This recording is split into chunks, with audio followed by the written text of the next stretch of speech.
These are lethal weapons. Their one purpose, the sole reason for their existence, is to knock enemy planes out of the sky. They are P-38s, and they rank with the fastest and best fighters in the air today. Now, the fact that this is a two-engine airplane does not mean that it's a difficult airplane to fly. On the other hand, the two engines do give it a wide range of performance and extra margins of safety. Some hangar experts insist that it is impossible to bail out of the 38 because of the twin booms and rudders and because of the horizontal stabilizer span. The truth is that it is no easier or harder to bail out of the 38 than out of any single-seater fighter. Bailouts can be made either, one, by turning the plane on its back and dropping out, or two, by getting out the left window and sliding down the wing. Now, don't stand on the wing to jump. The span of the horizontal stabilizer just doesn't affect the bailout. At high speeds, the airflow carries any object straight back and under the empennage, which is actually higher than the wing. Therefore, the only portion of the empennage which is critical is that portion directly aft of the bailout area. Thus, it doesn't matter whether the empennage has a 20-foot span or a 100-foot span. The critical area is still the same. Furthermore, on the 38, there's no vertical stabilizer which can get in the way. Actually, however, the object isn't to bail out of your ship, but to make the other fellow bail out of his. In the 38, you have a weapon which will help you do just that. It's a fighting man's airplane. Tough, rugged, reliable. Its high-speed performance is well known.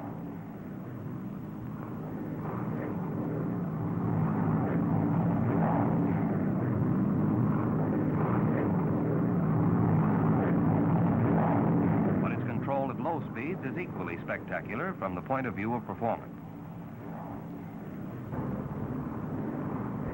Presented herewith is a new type of airplane, a primary trainer escort, under absolute control at 90 miles an hour indicated. Now, watch its acceleration.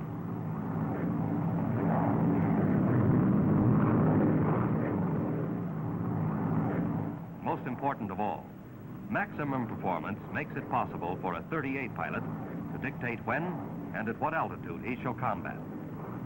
But to achieve that maximum performance, it is first necessary to understand normal and emergency operations. What we're about to see won't give us any laughs or thrills, but in the thick of battle when the going is tough, might mean the difference between victory or defeat, life or death. Among other things, we'll see what to do for normal routine precautions. For single-engine flight, landing, and single-engine failure on takeoff. How to handle one or both propellers inoperative or so-called running wild.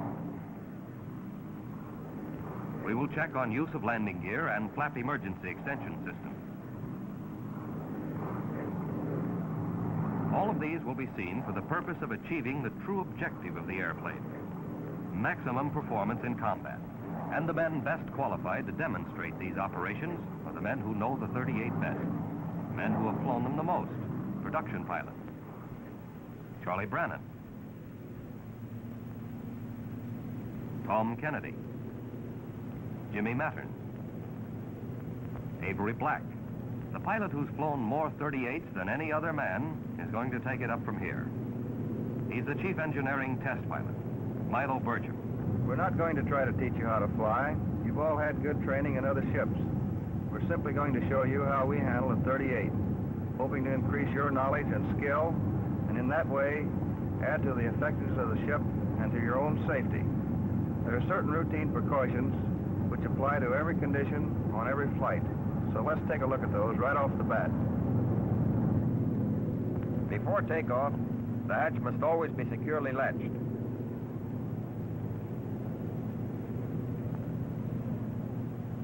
Both sliding windows must also be closed all the way. With the windows closed, the airflow is normal. But if the windows are carelessly left open, the airflow is disturbed and causes the wake to hit the tail. On airplanes equipped with external tanks, it is essential to be able to drop the tanks immediately in case of engine failure on takeoff.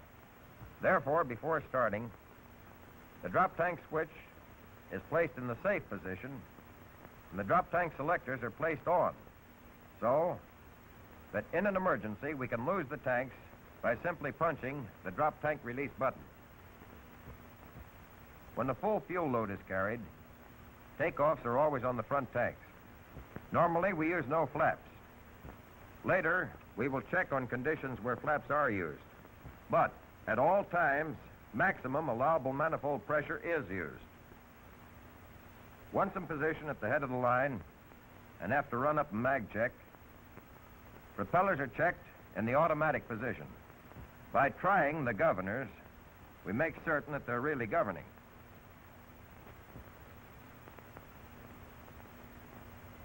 Booster pumps are switched on in order to ensure adequate fuel pressure in the event of engine fuel pump failure. Brakes are held while both throttles are advanced to get the maximum allowable manifold pressure. In this case, 40 inches. The object is to get those turbos turning so as to obtain takeoff power at the start of the takeoff run. Furthermore, by holding the brakes as long as possible, we allow the propellers to reach the governing limit of 3,000 RPM at the start of the run. In that way, if they're going to run wild, they'll do it while there's still time to stop the ship. Now, without flaps and using 40 inches of manifold pressure, the 38 starts the takeoff run. Because of the tricycle gear, however, there is no tendency on the part of the airplane to fly itself. Therefore, at about 70 miles an hour, we start to ease back on the stick. At 90 to 100 indicated, after a run of 15 to 1,800 feet, we pull back to break ground. At this point, in spite of the lack of a feeling of lightness, the airplane responds immediately and easily. Gear is upped as soon as the ship is committed to flight.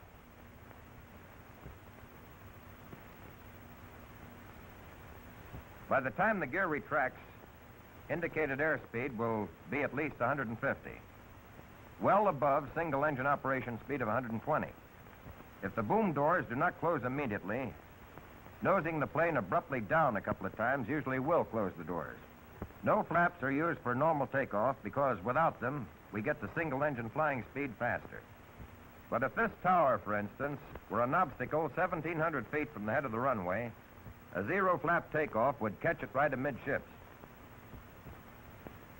With 50% flaps under exactly the same conditions, the airplane easily clears the tower. Airspeed will be at least 140 indicated by the time the gear retracts, which is enough speed to retract the flaps without loss of altitude.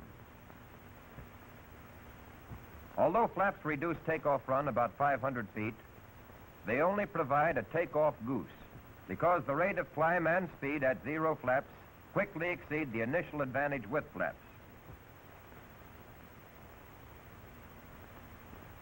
As soon as the airplane is in its climb, power is reduced to 37 inches of manifold pressure and 2,600 RPM. At this time, if high-altitude flight is not contemplated, booster pumps can be turned off. There's very little difference in the rate of climb at indicated speeds of 140 to 180 because what is gained by the angle increase is lost in speed. The flight characteristics of the 38 are excellent. For example, the stall, which we're about to see, is so slight as to be almost imperceptible to the camera. The power stall will occur at about 70 miles an hour. Loss of altitude will be about 50 feet. The counter-rotating propellers eliminate torque. No tendency of either wing to dip or fall away. Watch closely. There's the stall. Characteristics are just as good in the power-off stall with gear and flaps retracted or extended.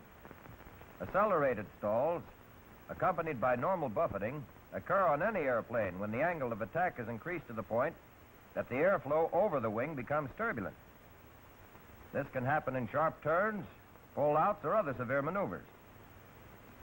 The 38 is designed to take the buffeting of the stall and has no tendency to slip off on either wing at any altitude. If you want to get out of an accelerated stall, Permit the airflow to reestablish normal lift by easing up on the stick. For the sake of greater maneuverability, there's a maneuvering stop on the flap control. With flaps in this position, turns are shortened, and similar maneuvers perform with great efficiency. Low-speed banks at low levels, however, even with the flaps full down, are non-habit forming. There's just not going to be enough time to recover lost altitude before the ground catches up with you. And in practicing maneuvers, there are two things that are darn important. First, where inverted flight is concerned, the engines are not designed for inverted flight of more than 10 seconds. Oil pressure will drop in even less time, and the bearings are apt to be damaged. Furthermore, prolonged inverted flight is in itself unnecessary. Secondly, in any maneuver which requires a downward recovery, the pilot must have plenty of air under him, at least 10,000 feet. Due to the 38's acceleration in a dive, the ground comes up awfully fast to slap you in the face. There's a dive limit chart in the cockpit. Be sure to check it. Landings are not complicated, but in night landings, pilots new to the 38 sometimes get a surprise when lowering the landing light. This is due to the fact that the light disturbs the airflow to the aileron. This nibbling feels a bit strange at first, but actually has no unfavorable effect as far as flying is concerned. For the landing itself, propellers are set for 2,600 RPM with about 23 inches of manifold pressure. And to ensure adequate fuel pressure, on go the booster pumps. Gears extended at 175 miles an hour indicated. Flaps at 150. At this time, the toe brake should be pumped to ensure adequate pressure upon landing. Now let's retract the gear again to show that even if the normal extension system fails, there is still no reason to start getting ideas about a belly landing. Two conditions are usually the cause of hydraulic system failure. Either the engine hydraulic pump has gone out, or there's a break in the hydraulic lines. If the engine pump goes out, fluid will still be in the lines, and the auxiliary hand pump can be used to extend both the gear and flaps. No other action except pumping is required, and it will take about 5 minutes to pump the gear down and lock. If, after 2 or 3 minutes of pumping, there is no feeling of pressure against the pump, it indicates that there is fluid failure. In this case, the emergency system is still on tap. The emergency extension system is used in the following sequence. First, landing gear control lever is placed down. Next, the bypass valve is closed by turning it clockwise. Now the hand pump selector valve handle is placed down, and the pump is operated to force the doors open with the wheels. Pumping is continued until all 3 wheels are fully extended and locked. Nosing the ship abruptly up will help force the wheels out. While pumping, the selector valve handle should be checked down to make sure it hasn't moved out of position. Flaps can also be extended by the hand pump. To do this, the flap control handle is placed down. Then the selector valve handle is set to up, and the pump operated till the flaps are extended the desired amount. If for any reason the flaps will not extend, the airplane lands well enough without them. In a zero flap landing, however, allow for float and higher stalling speed. With booster pumps on, the gear down and flaps in 50% position, the approach is made at 120 miles an hour indicated. Speed is reduced to 110. And when the approach is in the bag, the flaps are extended full down. Then, at 110, flare out and come in over the fence at 100 to 105 miles an hour, but never faster than 110. Contact never has to be made at over 100 miles an hour. The 38 lands in the same attitude as ships with conventional gear, on the 2 main wheels. The nose wheel will settle of its own accord. Don't be tricycle gear conscious. Just be flying level somewhere near the ground. Flying, not falling. And then the less the pilot does, the better.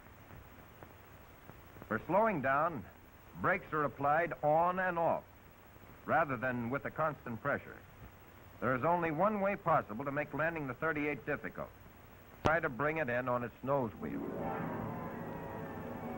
Nose wheel landings are expensive ways of messing up the landscape.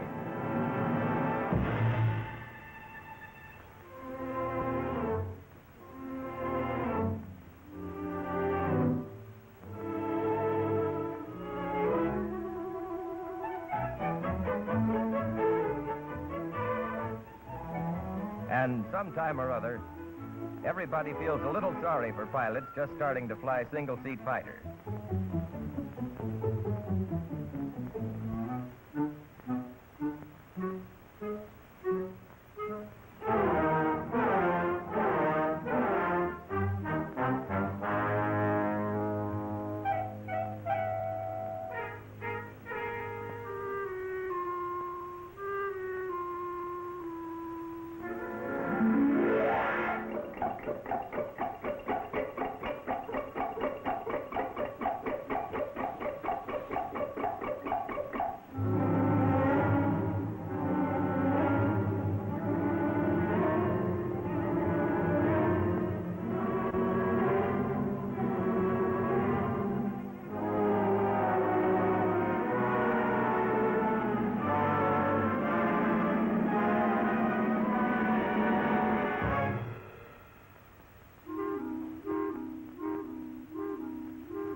But second-hand information doesn't apply anymore to pilots graduating to the 38 because an instruction version is now available as a two-place airplane.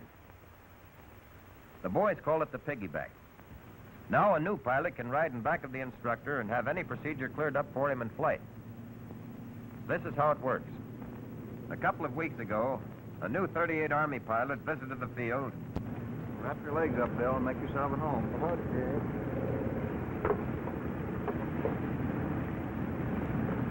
This being a passenger is a good deal. I feel like a colonel already. The last guy thought he was a general. Well, all kidding aside, Milo, I hope you don't think me a dope if I ask a lot of fool questions. You know a better way of finding something out? Well, no, but... Well, then ask away. Okay. Well, I did have a couple of question marks about the propellers running wild. Not that I don't understand perfectly, but, well, you know, it just isn't quite clear. Well, there's nothing serious about propellers running wild. No? It usually simply means that they're caught in full high RPM. And as a result, the engines are overspeeding. This can happen due to a shortened electrical system or the switches being left in manual instead of automatic. Or maybe the circuit breaker switches are out at the start. But no matter what causes propeller over-revving, retarding the throttles will bring them under control and still leave enough power to at least circle the field and land. Propellers will run wild if, through carelessness, the propeller switches are left in manual instead of being checked in automatic. In this case, RPMs will be reduced by simply throwing the switches where they belong, in automatic. On late versions of the 38, warning lights go on when there's a short in the circuit. If a short occurs, the circuit breakers overheat and jump up. When they do, push the circuit breakers down. They'll have to be held down for about 15 seconds. Otherwise, the heat will just make them jump right back. I gotcha. If we don't let them cool off, we'll pop right back up again. Can we simulate this in flight? When we get in the air, you'll see that holding the circuit breakers down for 15 seconds has disadvantages. But now we're ready for the takeoff check. Propellers in automatic, governing check.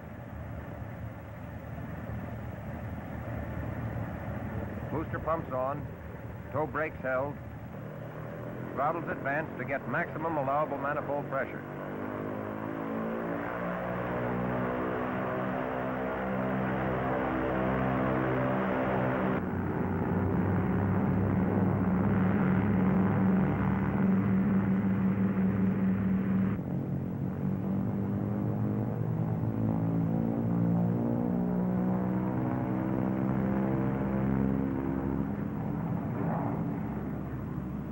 The lights warn us that there's a short. And the propellers jump from 3,000 to 3,500 RPM.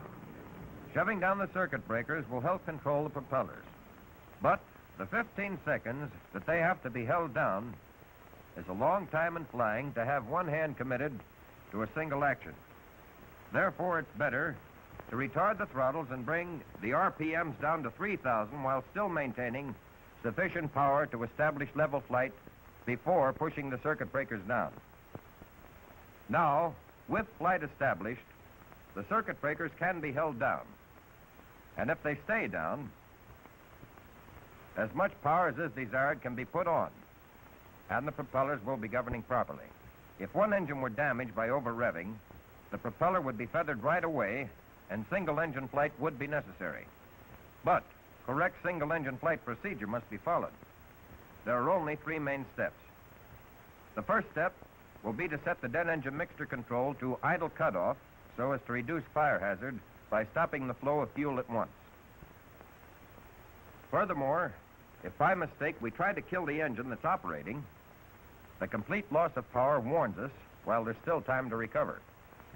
So, if the right engine were to quit, the three main steps would be, first, right mixture control to idle cutoff. Second, right feathering switch to full feather. And third, right throttle back to close.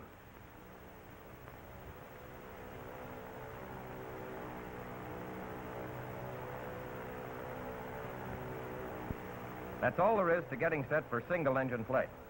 If the flight is going to be for any duration, though, there are 5 more simple operations which are mainly precautionary and intended to reduce drag. Turn the right booster pump off, trim the rudder tab, close the right tank selector valve, close the right press tone shutter, and close the right oil cooler flap. Now, that's one of the handy features of the 38. If one engine fails, there's still a mighty fine single-engine ship under us. There's no difference in flight technique with either engine.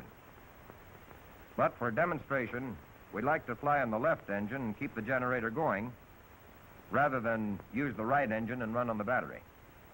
What we've just checked over have been the emergency procedures for single-engine failure. But for practicing single-engine operation and maneuvers, slightly different procedures are followed so that, if necessary, the simulated dead engine can be brought back into operation quickly.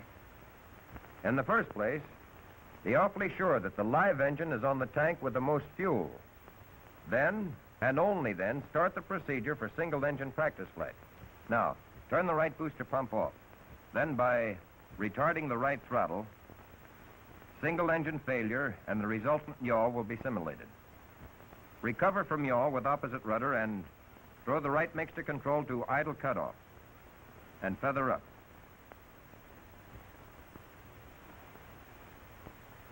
After the engine is stopped, trim the rudder tab and fare the right press tone shutter and right oil cooler flap. After the engine is stopped and the ship is trimmed, the control should be set in position for immediate unfeathering just in case something should happen to the engine we're flying on, and we have to use the engine being simulated as dead. So, as soon as the propeller is feathered, set the feathering switch in the normal position. Then, raise the guard on the manual propeller switch to the dead engine and set it to the fixed position, and move the governor control to low RPM. Now, with the feathering switch in normal position, the manual propeller switch to the dead engine in fixed pitch position, and the right governor control in low RPM, we can continue single-engine practice flight safely. Unfeathering to resume normal two-engine flight takes only 4 steps. Manual propeller switch is held to increase RPM until 800 is reached, and then throw the switch to the automatic position. Right mixture control is set to water-rich. Check to make sure that there is sufficient oil and fuel pressure. Open the throttle slowly, and as the press tone temperature rises, continue advancing it slowly. At 25 inches of manifold pressure, RPMs are also increased until power and propellers on both engines are synchronized.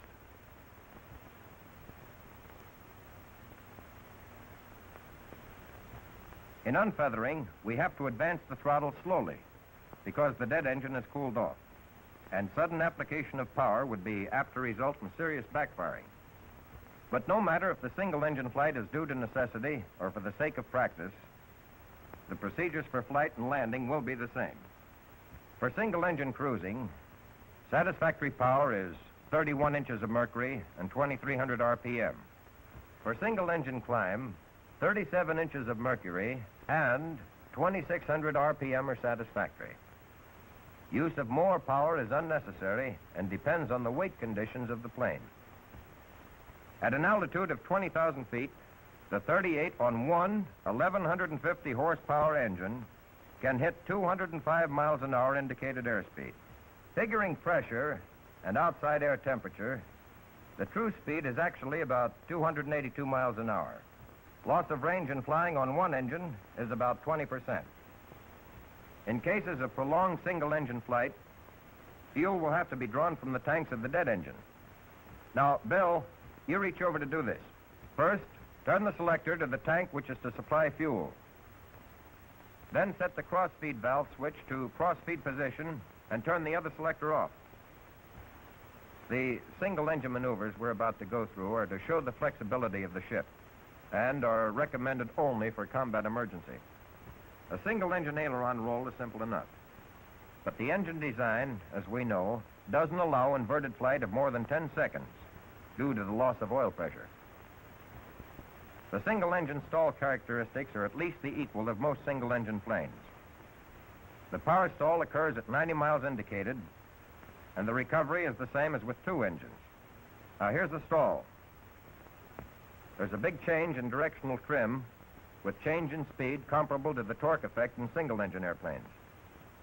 This is more pronounced in the slow-speed range.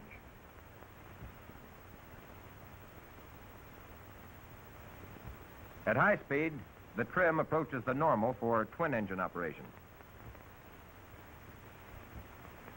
And now, while we're heading back for a landing, there's one important thing to keep in mind.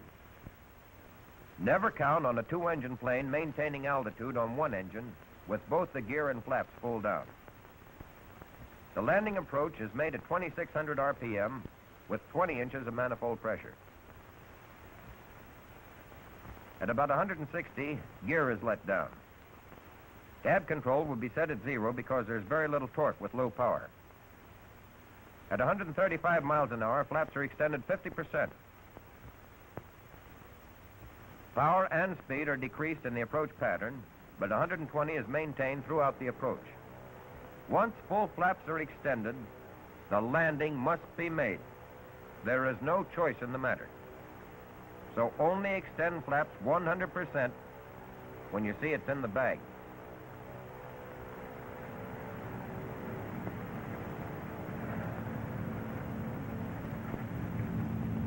Retard the throttle and come in over the fence at 110.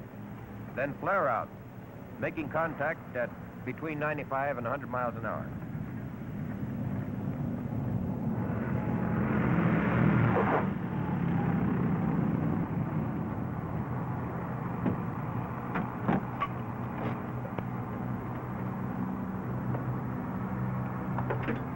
Boy, if I'd known how easy that baby flies on one engine, I'd never bothered. Well, it's not easy and it's not hard. Just know how and practice.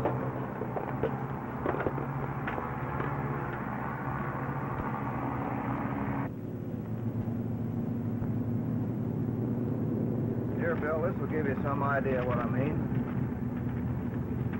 Too flat an approach on single engine is definitely bad. It's apt to result in undershooting the field.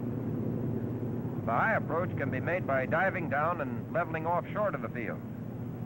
But the recommended approach has been found to be the easiest as well as the safest. It's okay to use some power until you actually contact the ground. Uh-huh. Hey, one engine's quit. You still got another engine.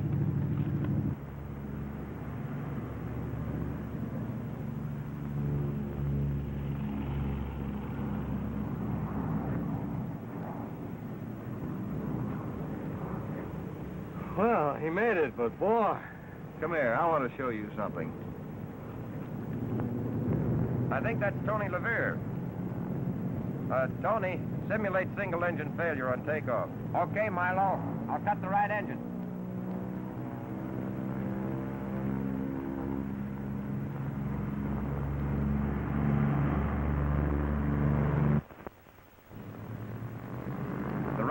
quit at 120. Power is reduced and hard left rudder to check yaw. Power increased. Drop tank release button punch to drop the tank.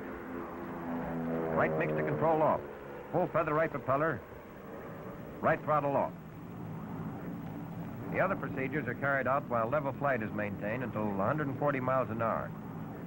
And now he climbs to a safe altitude.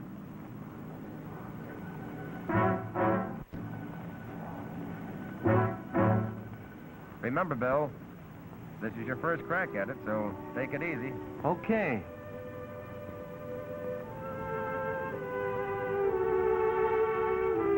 Side windows closed, hatch secure. Straighten nose wheel. Nose wheel straight. Drop tank switch at safe. Selectors on.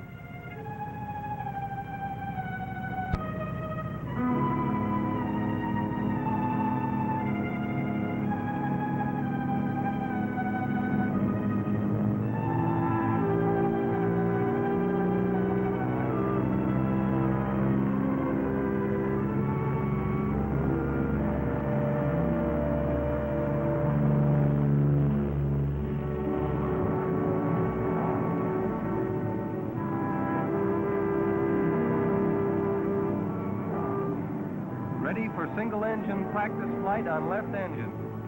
Make sure that you be on the tank with the most fuel. Switching from front to rear main.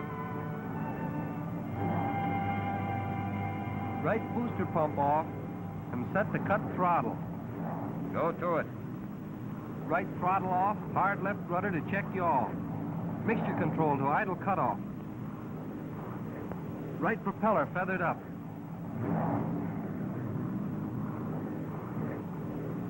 Right engine is dead.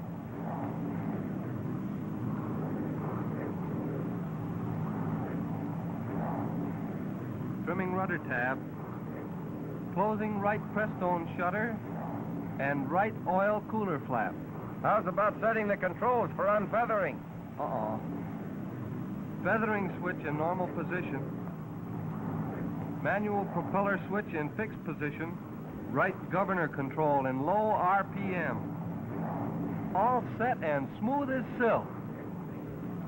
Nice going. Now circle for landing.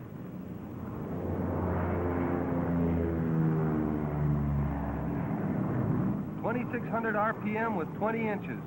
Tab control set at 0. Gear down at 160.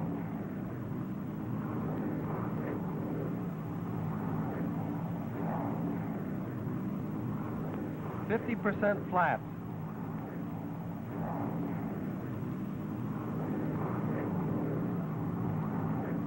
It's in the bag.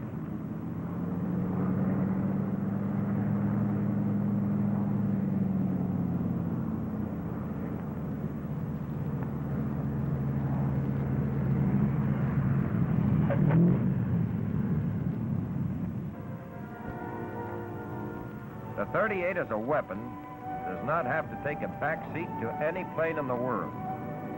It's a man's airplane, effective and versatile. But remember that it is an airplane, and don't lose respect for it.